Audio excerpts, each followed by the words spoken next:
so, I mean, how did you get involved with this project? Well, at first reluctantly, because when I heard like the plot line of the movie, I thought it sounded so absurd. Bonkers. Yeah, but literally as soon as I started reading it, I thought it was fantastic. Like, you know, it's the kind of movie that has all these like wonderful twists and turns and surprises, but that are actually surprising and are actually unique. And the premise was so interesting to me. But the kind of most desirable part of it was like getting an opportunity to play this character who is like at once enigmatic and also totally open and, you know, kind of this arrogant stage performer is fun for me to do because it's not like me. And so to get to kind of play a character that's so, you know, kind of brash is fun for me to do. And I mean, saying on-stage performer, you obviously had to perform in front of those big audiences as a character during the Four Horsemen Magic Show. So, I mean, was that something you were familiar with, performing in front of people like that? I've performed on stage a lot, but never in the way where you interact with the audience. You know, when I do a play, we have like what's called the fourth wall, which is the audience, and you know don't break the fourth wall, meaning you don't look at the audience. This was particularly fun because we got to interact with the audience, and I always thought that I would never have. I always thought that if I did a play where you can interact with the audience, I wouldn't have stage fright, because to me the thing that's nerve-wracking is like when I do a play, like, is knowing that the people are there and that I can't like look, and it's just a kind of an odd like temptation that I have to fight.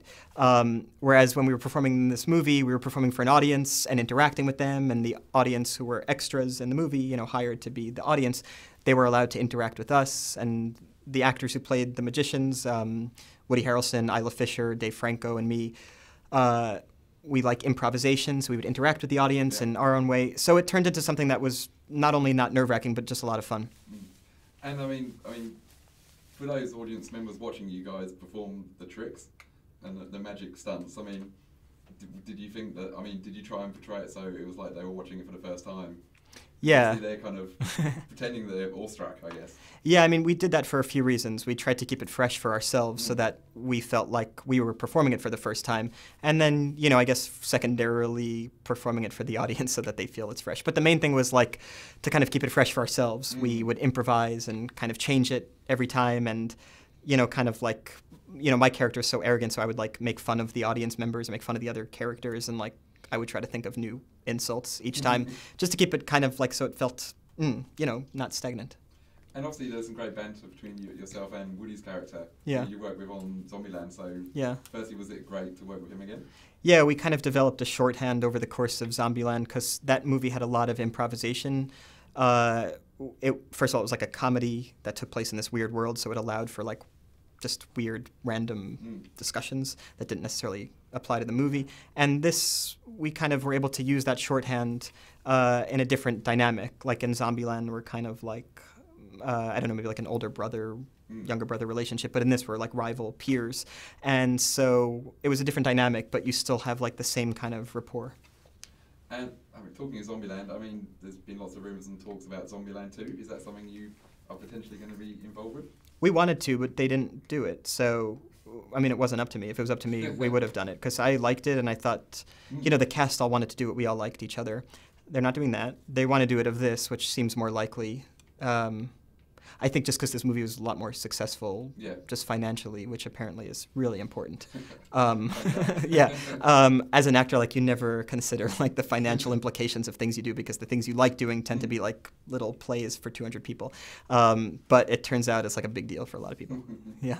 I mean, you mentioned the working, you know, enjoying working with the cast there. I mean, is that something when you're offered a role, do you often look at the rest of the cast already there and go, aha, I want to work with them, I'll do it?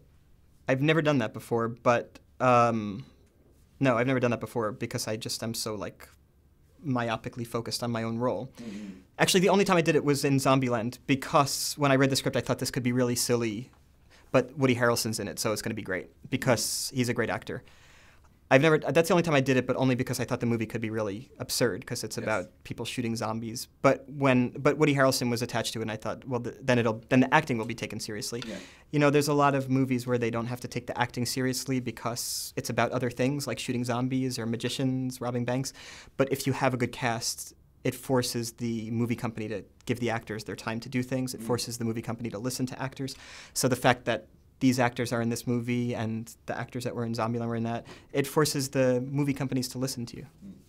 And I mean, apart from the team who played the Horsemen, you've obviously got Morgan Freeman, Michael Caine, Mark Ruffalo. I mean, it's astonishing casting that too. Yeah, and so like I was the first one to sign on, but every 6 weeks I got a call announcing who else is going to be in it, and it was like really thrilling, and it just kind of confirmed my belief in this director, because when I first met with Louis Leterrier, he's done these like big, action kind of things. He said he wants to make a movie with great actors, and he named the actors who were in this movie, and I said, like, that'd be great, good luck. But I never expected him to get them. Yeah. And he did. He like was so sweetly flying around to everywhere in the world to like meet with these people and to like tell them his vision, and everybody was really won over by him. So it turned into like a really wonderful thing. And what was Michael Caine like to work with? He's really funny, and he's like the opposite of formal. You'd think he might be very formal and stuffy or something, but he's like the opposite. Very self-effacing and funny. The movie that I did right after Now You See Me, he was like the producer on, actually, and he was like this like humble producer who was like excited to be part of something. He's just like a very kind of like sweet regular guy, and he doesn't have to be because he's been knighted. So when you're knighted, you could stop being regular. I mean, do you ever when you meet someone like Michael Caine, and obviously you work with a lot of big actors, do you ever get starstruck still? Just the fact that you're opposite Michael Caine? No, I get amazed. Like, I just finished doing a play with Vanessa Redgrave. We did 80 performances and rehearsed for 5 weeks. So I was with her for 5 months every day. And literally, on the last day, I was still astounded by what she was doing. I'm not like starstruck because she's famous, but I'm like amazed by her kind of skill set. It's phenomenal. And just lastly, I mean, obviously your character in Now You See Me is all about sleight of hand, and I mean, it looked all authentic and oh, cool, that's good. All the card tricks. I mean, did you have like months of training and practicing to get to that point? Yeah, like I had a month before we started filming the movie to learn some stuff that we were shooting at the beginning of the schedule. The movie took about 4 or 5 months to shoot, so I knew like at the end of the schedule I had to do a certain trick, so I had like 4 or 5 months to learn that. But I shouldn't take all this credit because any of the really amazing tricks were done by hand doubles. Like I had these guys named the Buck brothers. They're twin boys named Dan and Dave Buck, and they did really the complicated stuff, and then they superimposed their hands like on my body.